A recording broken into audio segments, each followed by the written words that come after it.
Hi everybody, welcome back to our cooking show. Today we are making another sweet treat all the way from Naples. Today we are making Biscotti all'Amarena. and we will show you just how to make it. Coming up next, I love what you eat. Alright, so step one in making this biscotti will be to prepare the dough, and then the dough will go ahead and rest for like the 20 minutes or so in the fridge while we prepare the filling. So that's basically the two steps to making this, and then we will combine them and bake them. So what we have is flour, butter, sugar, we have baking powder, an egg, and then what else do we have? That's panangeli per le dolce.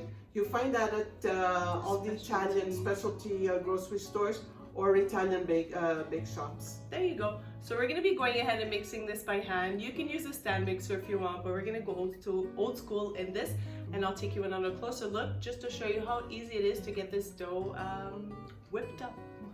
All right, let's go.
All right, so you saw my mother bring that dough together fairly easily. Honestly, it's a very, very simple dough. When you think that you have too much flour, honestly, just continue to work the dough and make sure that you rub off your hands and get that extra egg or whatever incorporated. So about 2-3 minutes or so of really kneading that through, and she got to the perfect consistency without adding anything else but what we put initially. So she just has a little tip for us, because this cookie is visually specific the way we layer it. So she has a little tip for how to help us for later.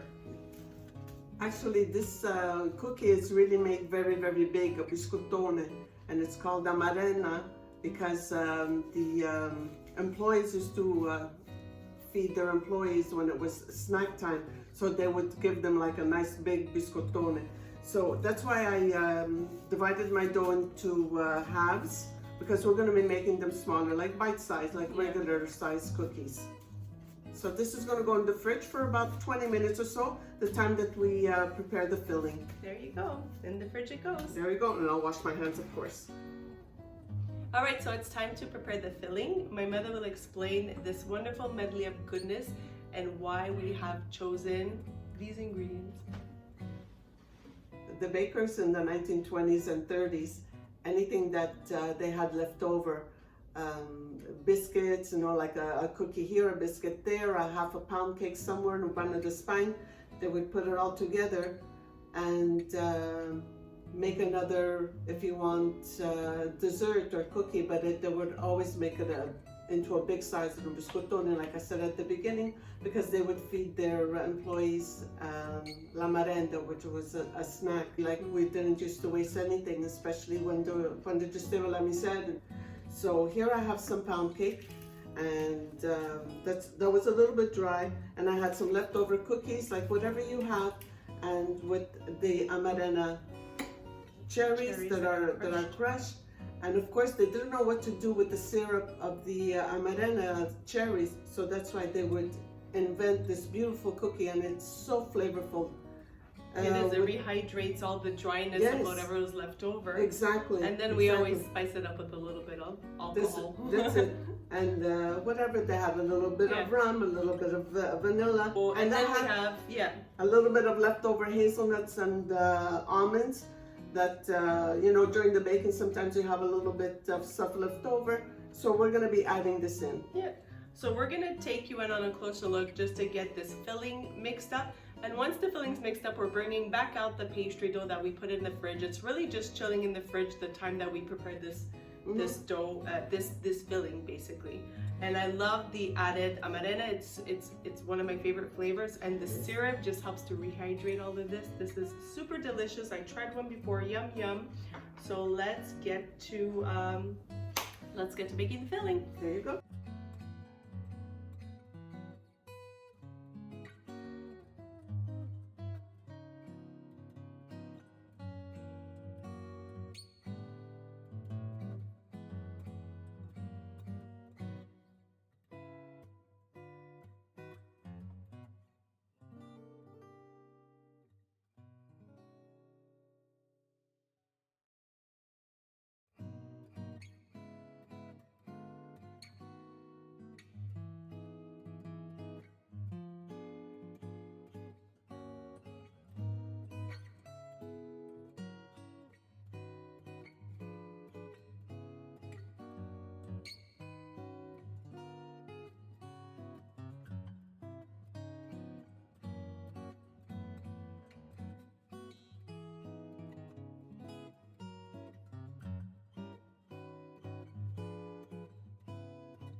Okay, so the filling is done, and I wrapped it up like a salami with saran wrap. And these are gonna go in the fridge just the time that we roll out the dough, then we'll take them out and we're gonna put them together. And then we're gonna preheat the oven to 350. All right, see you at the next step.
All right, so we ended up filling it. We have binded it with an egg wash and we have flipped it over because that folded piece where it connects hides underneath. That's it, it hides under, yes. So now we're gonna be spreading some egg wash over it to give it that nice golden color and sprinkling some decorations. And then cutting into bite-sized pieces? You have to, yes. This is not like the biscotti that we bake first the loaf and then after we cut it into pieces. You have to cut it first into pieces before you bake.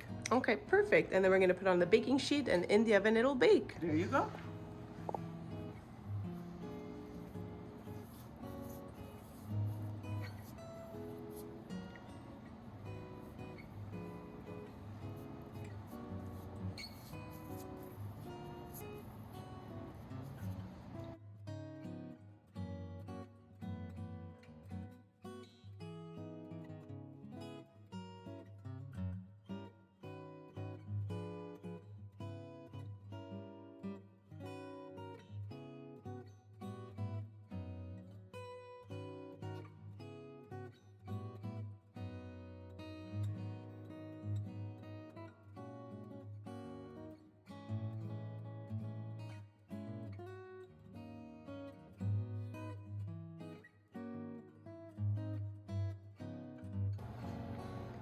Okay, so to cut the biscotti, you really need a very, very sharp knife. And to get clean cuts, clean edges, I'm gonna sprinkle a little bit of flour on my kneading board. And you dip the blade of your knife in it, and it's gonna give you like nice sharp cuts.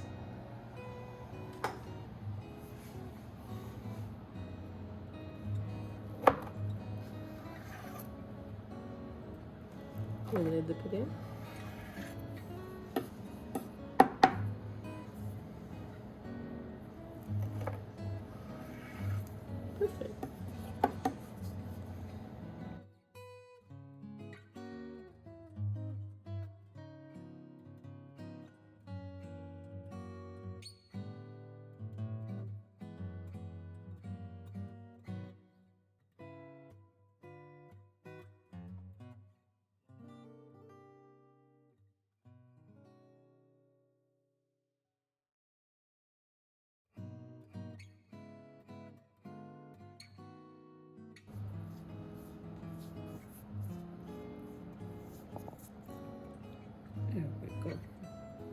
Una bella spennellata.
All right, so you saw that was pretty simple. We rolled it out.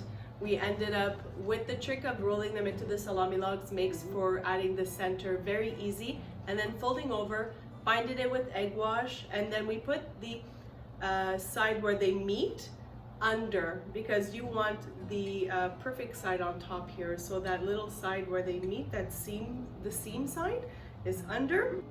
So then we ended up egg washing the whole log first. And then my mother had a beautiful idea of adding some crushed nuts and then some little Italian sprinkles. It's not Christmas without little Italian sprinkles. And then we end up dipping the knife, which has to be a very sharp knife to cut through this, okay? We ended up slicing them, placing it on a baking sheet. These will grow a bit because there is baking powder, so space them out accordingly. And we're gonna put this in a 350 degrees oven. We're gonna start at about 20-25 minutes. And then we'll take it from there and we'll eyeball it. All the ingredients, measurements, and directions always found in the video description. So we will tell you exactly how long ours baked for, but the filling inside is cooked. We're just looking basically for the outer to get fully cooked and to have a nice golden look to it, and that's it. And just be sure that the sprinkles that you do end up choosing are the sprinkles that could be baked with. Don't make the mistake and end up putting sprinkles that cannot go into the oven. If not, you're gonna have a melted mess, okay? So into the oven they go, and we will see you at the final step. Here we go. Grazie.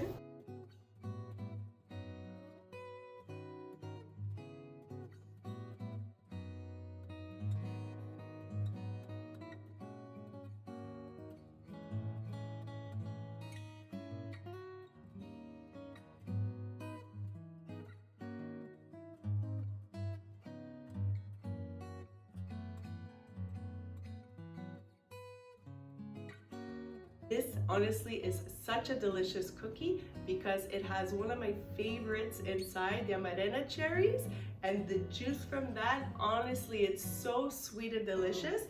These are really a treat to try. Nice and flaky type of crust, very, very soft chew, very soft. Think of it like the Italian fig Newton cookie. That's what I've been calling it this whole time. But it's So not. It's like, not. yeah. It's not. Unless you put figs inside. But just to say that type of, I don't want to say moist, but that type of softness and just like with the ingredients inside, that's what it gives because of the juice of the Amarena. That's why I'm making this a try, even though I already gave it a try before. It's perfect. They practically melt in your mouth. It's the perfect soft chew, a light little crumble, perfect golden on the outside, that soft center that is perfection, and the perfect amount of sweetness, and I love that cherry coming through, and then that added liqueur. You can omit if you want, We usually add it in, especially for Christmas, so we ended up adding in some rum. So delicious. We truly hope you guys give this one a try. Again, another holiday classic for the perfect time of year. You will wow your guests. Super simple to make, and that's what we try to do. We try to give you guys fun, traditional, classic recipes that are very easy to make. Sometimes the only thing that you're waiting for is maybe a dough to rise or something like that. But this one, super simple. It's done, and you get to rolling and filling right away. They baked for not so long, maybe about a half hour or so in the oven, give or take. Always pay attention. And we really hope you guys give this a try. Choose whatever toppings that you want, whatever fillings that you want. Have fun with it. Description always has all the details, and if not, you can always look at our website, www.loveayoeat.net, where you can have the photos and visuals of the step-by-step. Thank you so much for tuning in. Thank you for watching. And as always, continue to love what you eat. Bye for now. Buone feste a tutti. Happy holidays. Ciao. Since I'll come back next week, we'll do our Merry Christmas festival. Nice. We're done.